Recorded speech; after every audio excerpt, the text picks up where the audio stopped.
Here are 10 facts about the presidential plane. The call is gone, but the line is still active. Put it through. Listen to me. Listen to me. It's common knowledge that the President of the United States of America travels on Air Force One, one of the most costly private jets. Its estimated value is $660 million. Despite its widespread use, there are several hidden aspects of the aircraft that even its most ardent fans don't know about it, like its incredible speed, its ability to be refueled mid-flight, or the unique amenities it boasts on the inside. It's not the name of the plane, and Air Force One doesn't usually refer to a flying machine. Many more interpretations are possible. This is the universal call sign for any aircraft flown by United States Air Force while the President of the United States is on board. The presidential plane, whether it is a government plane or the presidential personal plane, is known as the executive plane.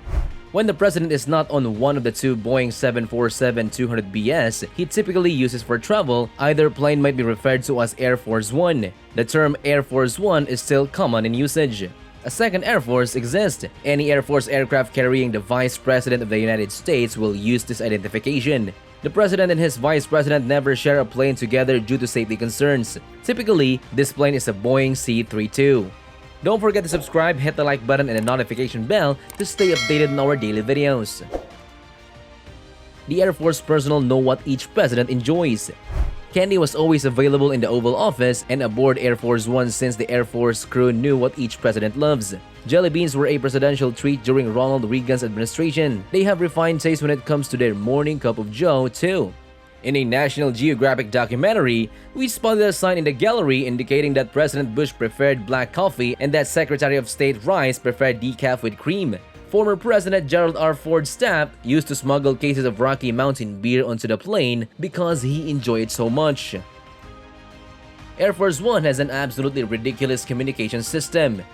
Everything the president could possibly need is already on board on Air Force One. It has numerous electronic devices like televisions and mobile phones. The phones could be used for secret communications or other purposes. Wi-Fi and many radio receivers are included as well. All of these gadgets are hacker and EMP proof, and they are simple to connect to. Air Force One's reliability is further enhanced by cutting-edge security communications equipment, the inner workings of which are kept secret from the general public. However, it is reported to be fully equipped to repel an attack on the United States while the president is in the air. The president has his own personal plane plus one more. The Flying Pentagon is its official moniker. There are other government aircraft besides the President Boeing's. Boeing E-4s, which are worse, are also sitting on the ground. 4 of these planes were constructed by United States military during the Cold War to transport the president and other dignitaries in the event of nuclear attack. Its strategy for a catastrophic event, hence the name Doomsday Plane. Defenses on these planes are rumored to be above average, although no one knows for sure. It is protected from nuclear and thermal threats and features radiation-proof windows. It can supposedly communicate with forces all around the world and is equipped to withstand direct hits. The plane was equipped with more than 67 satellite dishes, making it ready for any eventuality. The second line of defense uses it if the president doesn't. If there's an emergency during his travel, one of these planes will be awaiting for him behind Air Force One. There are many amenities on board Air Force One. The president's needs can be met on board Air Force One. It includes all the features that would make such a plane special without compromising the president's safety or comfort. The Boeing has a volume of around 4,000 square feet and weighs around 800,000. There are 3 stories of living space and they have all their own unique amenities. An airborne Oval Office, complete with a big office bedroom, bathroom, and conference room may be found on this jet. In the event of emergency, it also features a medical center complete with an operating room. In the event of a medical emergency, a doctor is constantly on call. Air Force One can cook up to 2,000 meals in each of its 2 kitchens during a flight. It has enough food for almost 100 people. There are 76 seats available on the jet, so many people can ride along with the president. Staff, security, detail doctors, cooks, journalists, and special visitors are typical examples. Even if you happen to be on the same flight as the president, there's no guarantee you'll get to meet him. They utilize a unique entry-exit system. Using and maintaining Air Force One is a very expensive endeavor. Air Force One is a very expensive aircraft that has many moving parts, and the price of a single flight can vary widely. However, it has been reported that Air Force One costs more than $200,000 an hour to operate, according to documents obtained under the Freedom of Information Act. All consumables as well as repairs and fuels are factored in. The plane can carry 53,611 gallons of fuel, so expect to pay a premium. A single presidential trip will cost more than anticipated after we factor in this expense of the president's transportation when he or she disembarks from Air Force One. The next iteration of Air Force One is on the horizon.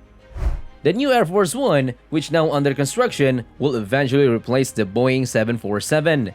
According to reports, the present Air Force One hasn't been updated since George H.W. Bush's administration. The current Air Force One costs $660 million, but the new one is expected to cost more than $3.2 billion. The replacement strategy was conceived during the Barack Obama's presidency, but Donald Trump, who took office after him, finalized the acquisition details. The VC-25B plane is larger and more efficient than the original VC-25. It will have a range of 7,730 nm or around 1,000 nm more than existing one. Because it was never put to use in the previous system, its ability to refuel planes in flight will be removed. The ground operations self-defense system, on the other hand, will be strengthened. The indoor architecture, medical center, mission communication system, and power grid are all expected to be operational by 2024. There is never a terminal halt for Air Force One. The president's jet is never spotted at the terminal to ensure his or her safety. The terminal is never available because it could be a safety issue if the president had to use it during a crisis that required him to act swiftly. The plane is kept in storage at Joint Base Andrews, a military facility outside Washington, D.C., while it is not in use. In-flight refueling is possible for Air Force One. One unique feature of the Boeing 747 is that its fuel tank can be refilled mid-flight, allowing it to go virtually infinite distances. The president will be able to reach his destination regardless of the fuel level. Above us, a gasoline plane flies. The plane's nose is where the fuel is loaded. The president has never once made use of this tool despite its obvious usefulness. The maximum speed of the plane itself is 600 miles per hour. Given that it exceeds the typical weight of 100,000 pounds, this is quite remarkable. However, the president will soon have access to a supersonic plane that will significantly quicker than the Boeing 747. There really is a plane called Marine One. The president uses a variety of transportation modes besides planes because of this. A presidential chopper, appropriately named Marine One, does exist. The Marine One is the radio call sign for the presidential helicopter flown by the Marine Corps, similar to the Air Force One flown by the United States Air Force. The Marine One fleet periodically receives brand new helicopters. Ballistic armor and anti-missile system are standard in all of them, guaranteeing the president's safety. The Marines who fly them are known as the Night Hawks after Marine Helicopter Squadron 1. That's it for today. Don't forget to give us a thumbs up below, subscribe, and hit that notification bell. We post videos every week, so stay notified. Thanks for tuning in. See you in the following video. Mr. President, welcome aboard, sir.